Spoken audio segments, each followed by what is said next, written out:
Oke, ketemu lagi bro. Masih semangat kan? Kita lanjutkan keseruan di kota Toarushi. Udah siapin kopi sama rokoknya? Kita seruput rame-rame. Kita mulai. Mulai dari gang kecil di Anjou. Kini Akira Nara berhadapan sama Maekawa Muneharu, si bos dari geng Emot. Akira bersikap waspada setelah melihat aksi sangar Muneharu yang bisa menghajar Hattori dengan cepat sekali. Di lain pihak, si bos Emot ini malah terlihat santai dan menawari Nara Akira rokok. Meski ditolak, tapi mereka tetap lanjut ngudut dulu. Muneharu bertanya mulai dari nama orang di depannya itu sampai dengan bagaimana sosok Shogo dari armamen. Nara Akira cerita kalau dia sudah kenal Shogo sejak mereka masih kecil. Menurutnya, Shogo adalah orang yang penuh harga diri, tapi juga penuh empati di saat bersamaan. Jadi kesimpulan dari Akira, Shogo itu adalah orang baik. Muneharu senang mendengarnya karena berarti kesan pertamanya saat bertemu Shogo tidaklah salah. Sebentar lagi kita akan saling bertarung. Tolong sampaikan ke Shogo kalau aku sangat menantikan berhadapan dengannya, kata Muneharu. Akira maju mendekat. Aku benci dua hal. Pertama, babi asam manis dengan nanas di dalamnya. Dan yang kedua adalah pria yang populer di antara cewek-cewek. Aku bisa muntah kalau lihat salah satunya. Lalu Akira ngomong di depan muka Muneharu kalau dia akan menghajarnya sebelum bisa berhadapan sama Shogo. Muneharu malah kayak memancing Akira dengan berkata kalau dia memang populer, khususnya bagi para gadis. Mendengar itu, Nara Akira langsung menyerang Muneharu dan bisa mendorongnya sampai membentur tembok di belakang.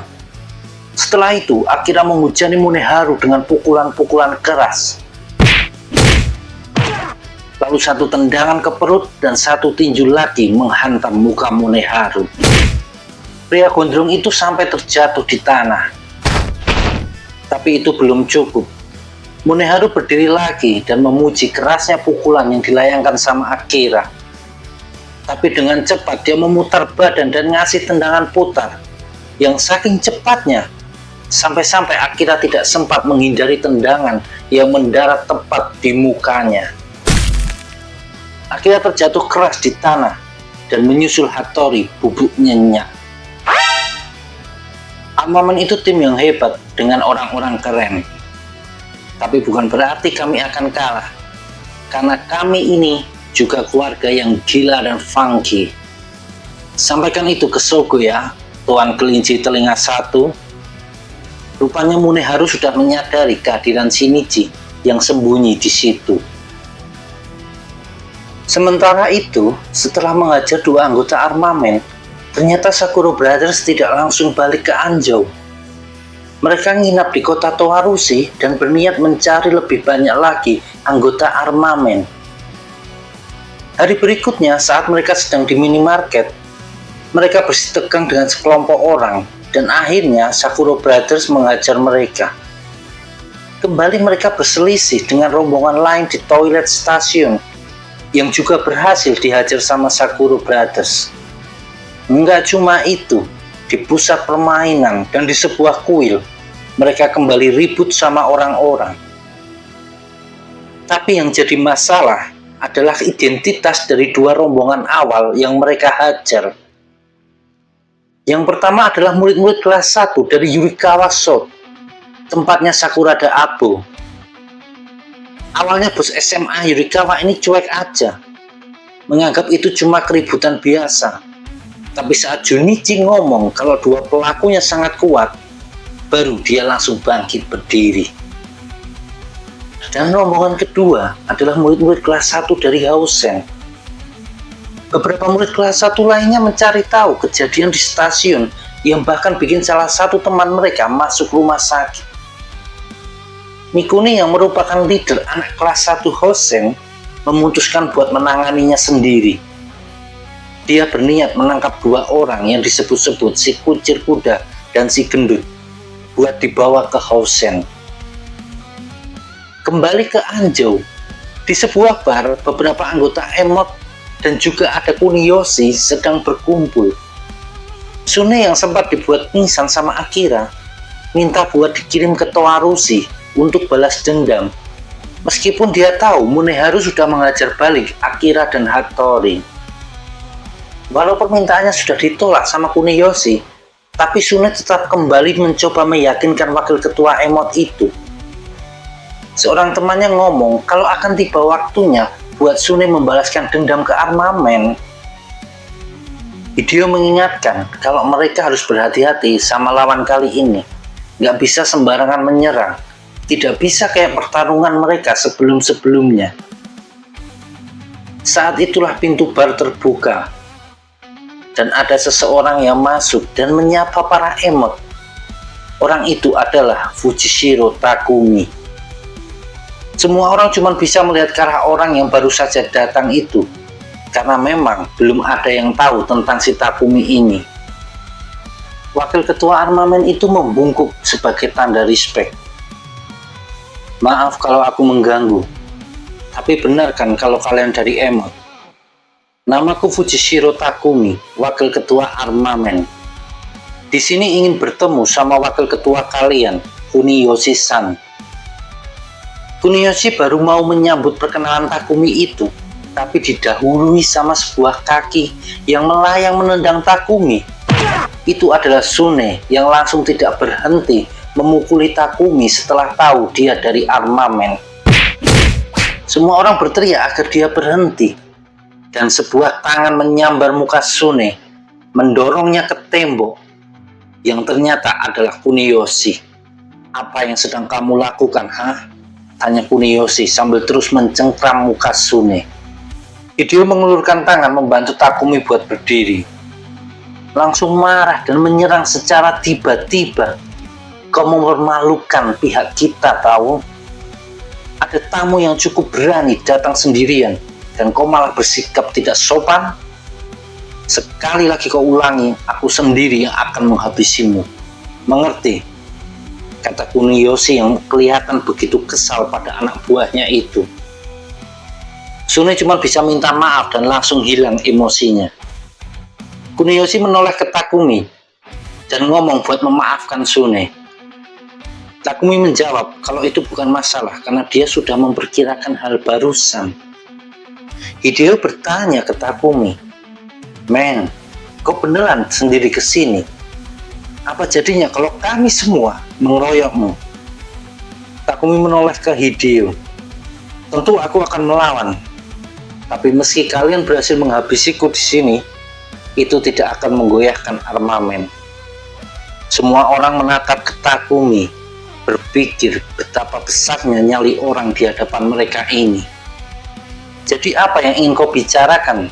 tanya Kuniyoshi. "Mari kita selesaikan saja," jawab Takumi. Di stasiun kota Toarushi, ada Sera dan Abo yang berniat mencari Sakura Brothers. Karena ternyata mereka berdua juga menghajar murid-murid dari sekolahannya Sera. Sera Naoki ngomong kalau mereka harus buru-buru, karena dia dengar kalau Hosen juga mencari si kuncir kuda dan juga si gendut itu.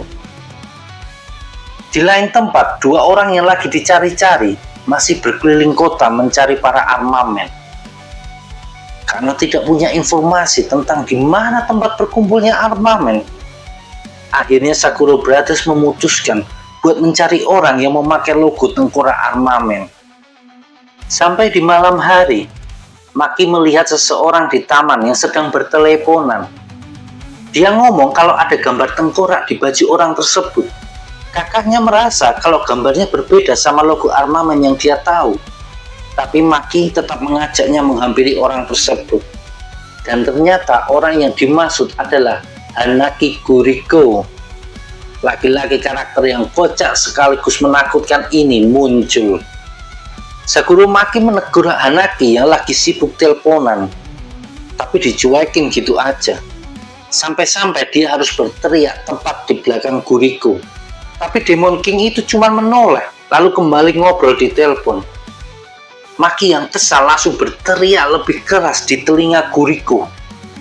dan langsung dibalas dengan colokan ke mata Maki. Aki jadi marah dan menendang punggung orang di depannya itu sampai tersungkur ke depan. Tentunya itu sebuah kesalahan besar. Guriko dengan cepat bangkit dalam mode buasnya. Dengan marah dia menerjang maju dan melompat tinggi di depan Aki.